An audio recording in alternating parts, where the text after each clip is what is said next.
Doug Shreve, good morning. Hey, good morning, Keith.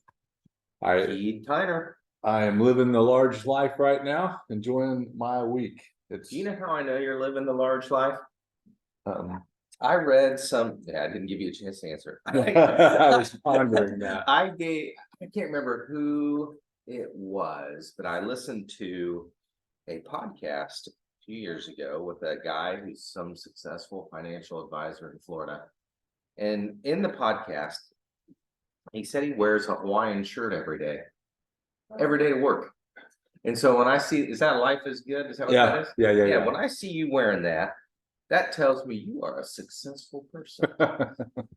I was thinking about the word attitude this week, and I pondered it. I studied it a little bit, and your attitude could be reactionary or established ahead of time, and consequently, if you're based on the different definitions, but if your attitude is established ahead of time, the variables of life don't affect your attitude so much. But if you wait for the variables of life to come at you to determine your attitude, determine your attitude. And these guys, their basic attitude, life is good, right? Like I would say in my household, we've had some difficult times the last 5 years, but life is good. And so I saw this shirt this morning in my closet with the Simplify. Ain't nothing simple about an Airstream.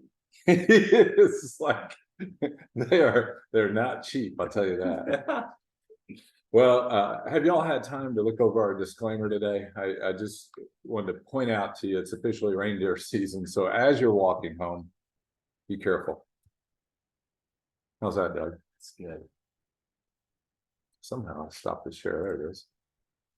All right. You've got like a bunch of stuff in front of me. Why don't we talk the market first, and then I'll talk about the stuff there. What are you over to your own space? I'm crowding Douglas today. What do you want to talk about in the market today, Doug? Hey, I tell you, it's been great. It's been great. I saw some headline on, I think it was Yahoo Finance. I like to go to Yahoo Finance. It's been around like my whole career, 25 years. I didn't realize it had been long. Mark Cuban. I don't even know, like, who do we thank for that? But yeah, finance.yahoo. I look at that almost every morning to see what the futures are. It's my futures indicator. And there was an article last night on finance.yahoo or Yahoo Finance about November being a really great month performance-wise for the stock market. It was the best month since like 2022 or something like that.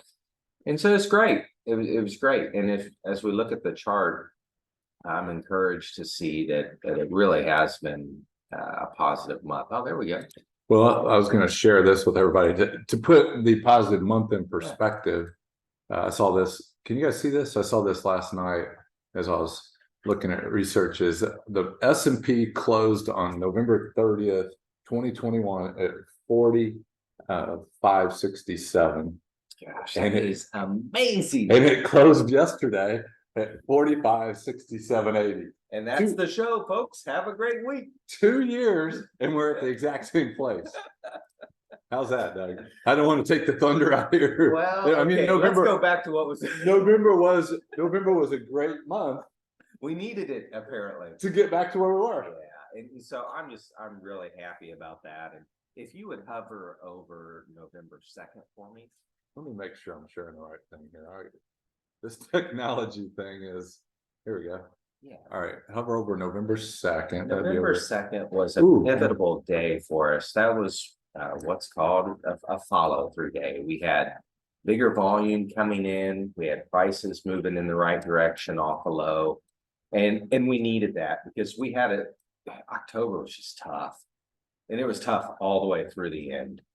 Yeah. I mean, if we go back to August, well, late July, we just we were going backwards, right? And which is not uncommon for that season of the year from July, August, and September. A lot of times do that. So those months hurt though, and so it's great, to see that November 2nd rally that really sparked an uptrend. And What I wanted to highlight was if you look on that November 2nd date, a few days to the right, kind of sidestep sideways, and we're starting to build a little shelf there. And what was interesting to me is during that time, the tech stocks never built that little shelf. And we've been talking about the magnificent seven stocks, Google, and they've just defined gravity. And so what we saw was just technology really breaking through, and the market really hadn't started to broaden itself out, where some of the more historical household names like where you buy your Kleenex and your toothpaste and your power and light and all of that stuff really just didn't participate as quickly as the technology. And so I was encouraged to see leadership happening, and we needed to see it. And yeah, if you want to take a look at an example of that, Keith, I got one here. Type in 0XCI.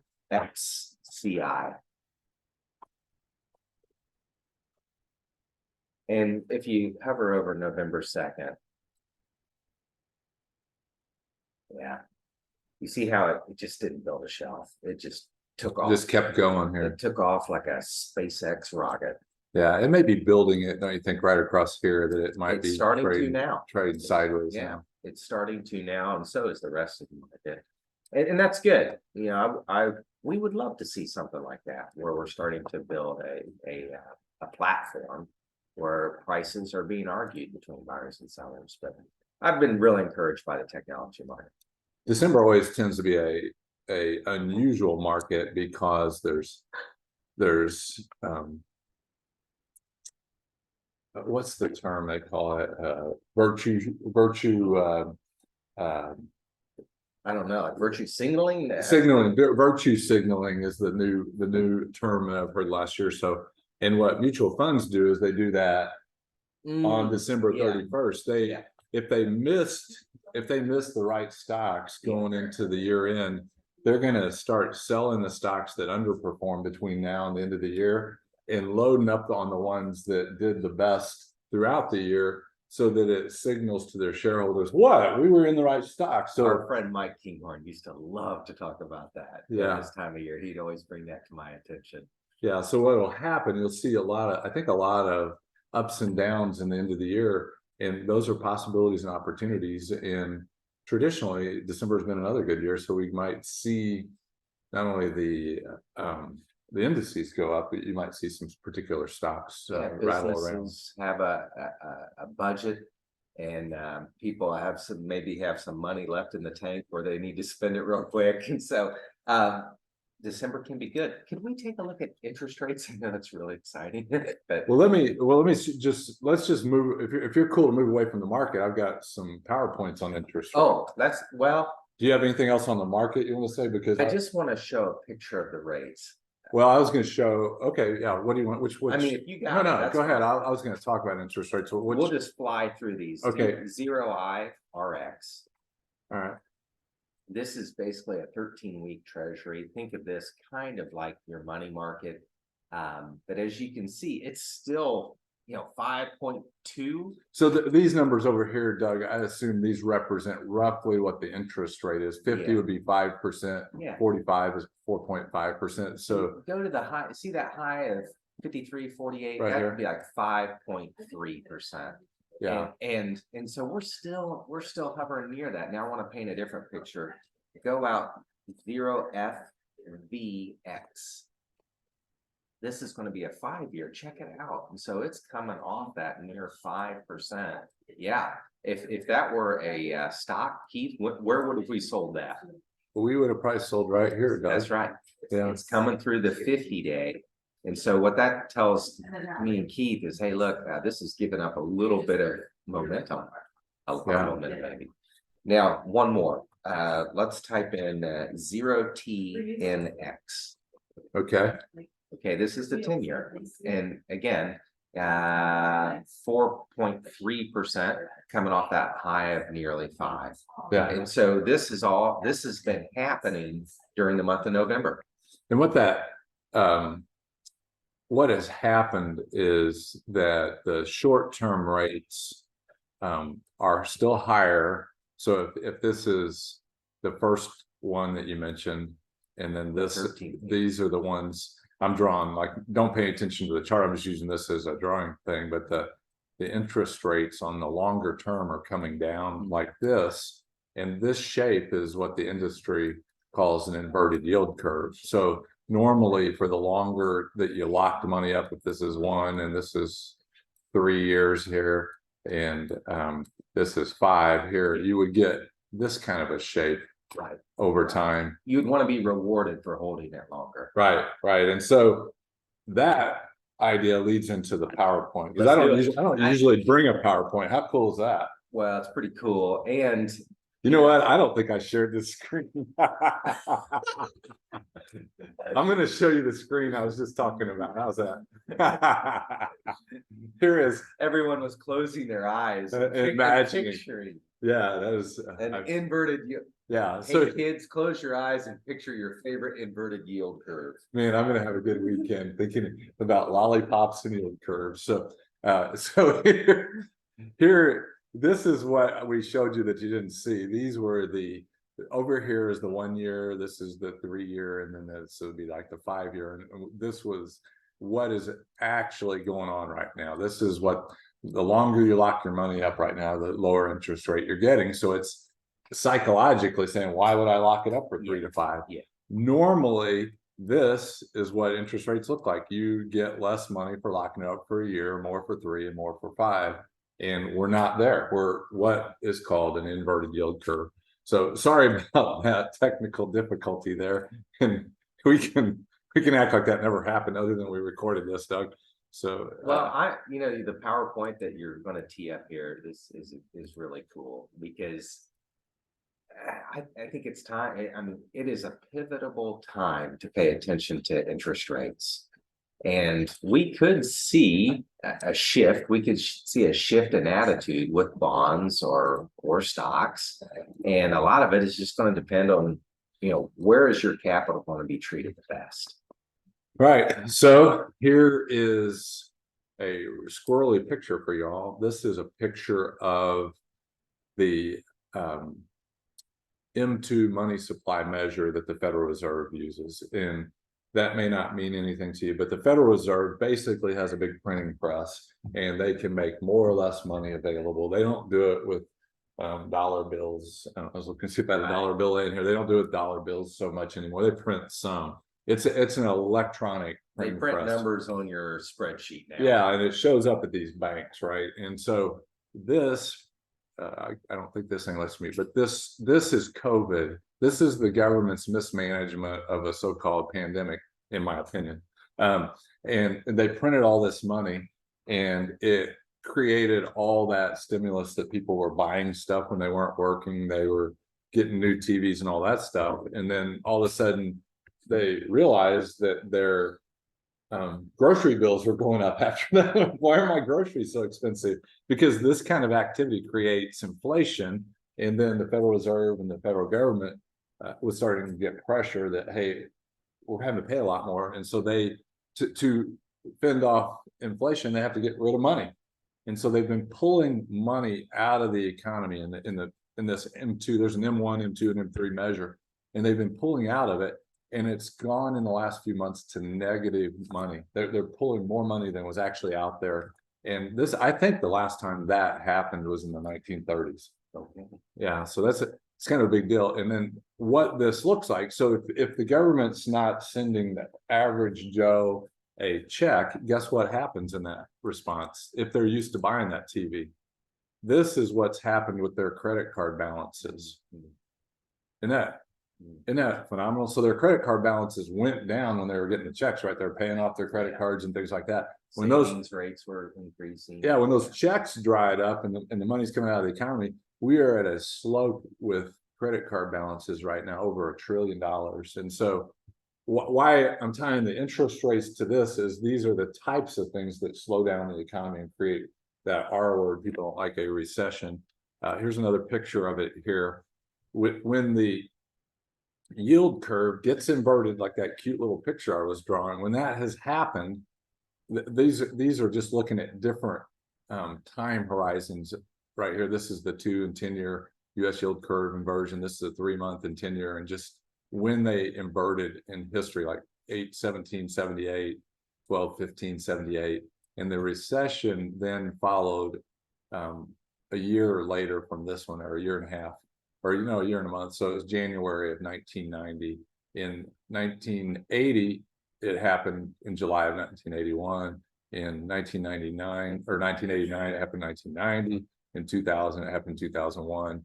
And so you can see that. Well, the yield curves inverted last year, and they remained fairly inverted. There probably a few weeks when those rates were going up. So is there going to be a recession? I can't tell you there is. Historically, this tells you how many days past that when the recession started. So it was somewhere like in my first year of business in 1999, I had a prospect who asked me, now, Doug, why would I invest with you? You've never been through a bear market.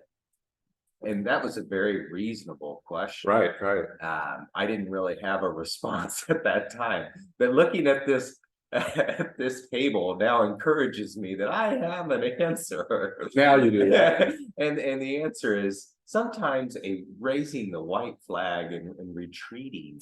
Man, that's cash can be a good place for you. And what is important for investors to know is the market usually sells off before the recession. Yeah, it's a leading indicator. Yeah, so just because I'm presenting you information that historically has been the case, it doesn't mean we're pessimistic on the market. We're just saying we're just saying cash is probably a good thing to have available during difficult times when because these folks, whoever these people are, they don't have cash. That's why they're leaning into their credit cards, right? I think the industry, with the other word that Keith, we've heard is cautiously optimistic, and I can't stand that description. It's like you have no stance at all. Yeah. So there are times where we are really optimistic, and there's times we're not. And here is this final one I put here, Doug, was the peaks in the Federal Reserve raising interest rates over the last 40 years. Where's it? Okay, 87. 80, so you were 87. 87 would have been just starting. Maybe that right here is probably the crash of 87. Jumped up quickly. Yeah. And then to bring the economy back, they dropped from the 10% range to the 3% range. Yeah. Can you believe that? 10% on a CD and a treasury, and over here where you're getting probably 12 to 15% in the the 1983 time. And then as you can see, interest rates have been trending downwards for 40 years. So if you've owned bonds over the last 40 years, it seems like a no risk investment because of this long-term downward trend. And then we got down to these few years in 2009 through 15 where interest rates were basically zero. There were several countries that were negative interest right rates. I remember we were like, what in the world? And people were so afraid when they were that low, they were willing to give 30-year money to people at a negative interest rate, which that I haven't even looked to see how bad those loans are going for people. And so what I think people think is this probably is the peak of this interest rate. Some of the data I've seen this week is they're betting on a 0.25% interest rate drop in the May timeframe was where a lot of the economists are betting right now, but they don't. It's just their opinion, but that's what they think is baked into this thing, maybe starting to flatten out here. But that's quite an increase we've gone from since a year and a half ago to where we are today. So that's what I wanted to point out is just how amazingly high interest rates have come over the last year or so. So I really like that first. If you would, Keith, I want to share something here. Can you guys see this? This is my Tesla truck. We like that, Doug. Don't delete, don't erase that screen yet.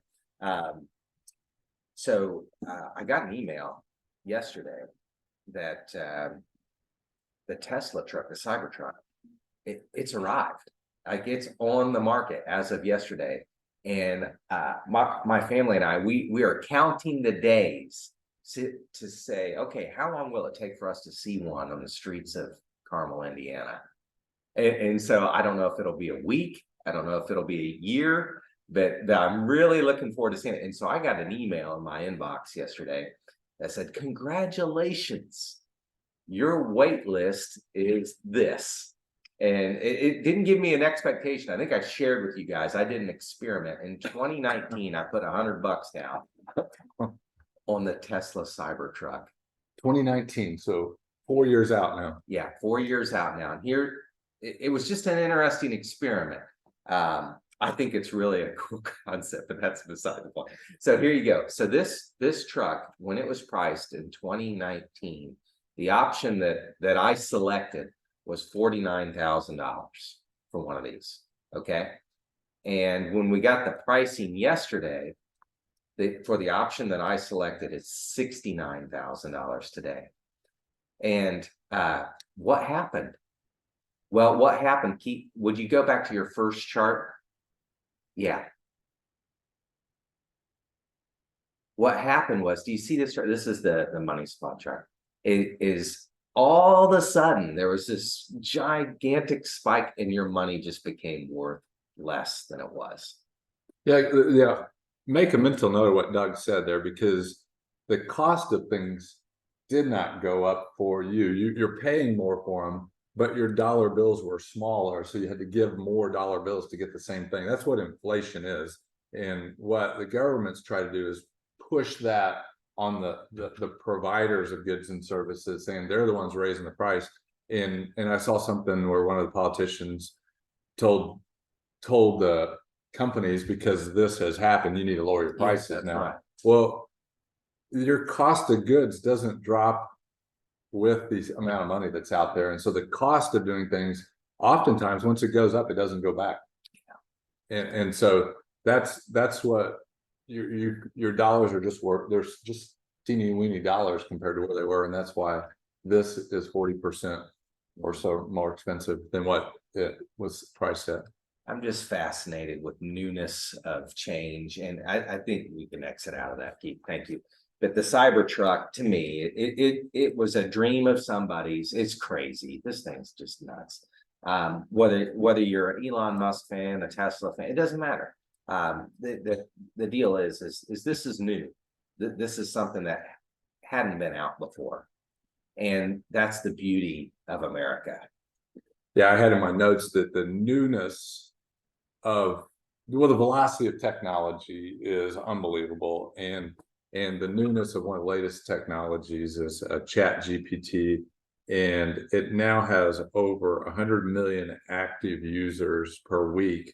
Wow. And it was released less than a year ago, and it's considered the fastest growing consumer internet app of all time. So something can go viral really quickly. It creates economic benefits for people really quickly.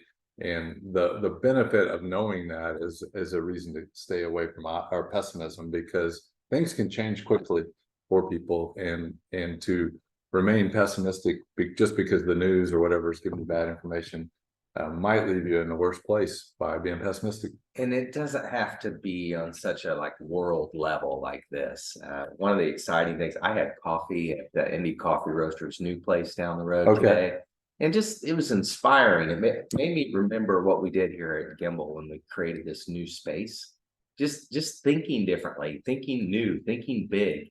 And I was so encouraged to see even a local business taking a risk in doing that. That's really cool. Yeah. That's a lot of coolness right there. Well, a few weeks ago, we started with just practical life lessons about finances I've learned over the years. And I woke up with this shirt, or put this shirt on, Simplify. And it just, a lot of times simplify means stuff to me. Like, do you need more stuff? In the December anchor, I threw out a challenge that maybe stuff isn't the thing. Do you own your stuff, or does it own you, is what I threw in that article. And I suggested, particularly with people with hairdos like mine, that they might consider in 2023, when they get their Christmas presents or whatever presents they get for their seasonal celebration, that whatever number there are under the tree or wherever for them, that they might use that same number to dispose of other things they already have. And So simplify. I was just thinking of that concept when I was just looking at my desk. I have a picture of a client with with 3 of my kids a few years ago. I love the picture. He's a cool cat. I have some old stamps here. Another client, I can't remember who gave me this, but they made this. The person who made it was struggling with Alzheimer's, but they were able to do that. And I hung it on our window for a while at the old office to remind me to pray for people that are struggling with mental challenges. And then I look on my bookshelf and I've got this The Greatest Salesman in the World book that I've read, but I'm keeping all these things. And I ask the question to myself, why? Like at what point will this beautiful artifact end up in the trash can? Because it has no meaning to anybody other than Keith. And probably today is the day, because you can accumulate in a compounding way stuff faster than you know it. So that was the simplified thought that I had today. I don't know. You've talked about Thursdays or something in the past in that way. Bob Goff, the author Bob Goff, he would talk about quitting things on Thursdays, and I like that idea. And it could be anything. You're gonna quit. Maybe something simple. Nothing's coming to mind right now, but you might take a look at your closet, and one of the ideas was to turn your hangers backwards. And if you haven't picked up one of those shirts in a year, you put them in the back of your Cybertruck and take them to Goodwill. But yeah, I think the idea of just simplifying is great. Yeah. And so one of my simplifyings is if you never read The Greatest Salesman in the World, which is a great book. It'll young guys, you might love it. It'll be on my bookshelf I'll give it till the 15th of the month, and then it's out of here. So if you want it, first come, first serve. Anybody needs a little reminder to consider our friends that are struggling with dementia stuff, I'll give that. I'll put it inside here and give it till the 15th. And then I think with Devert, he is a cool cat. I think with him, I'm going to just take a digital picture of it, and this will go by the wayside. So how's that? That sounds good. You guys keep the faith, stay careful in the yards since it is reindeer season, and we'll see you next week, hopefully.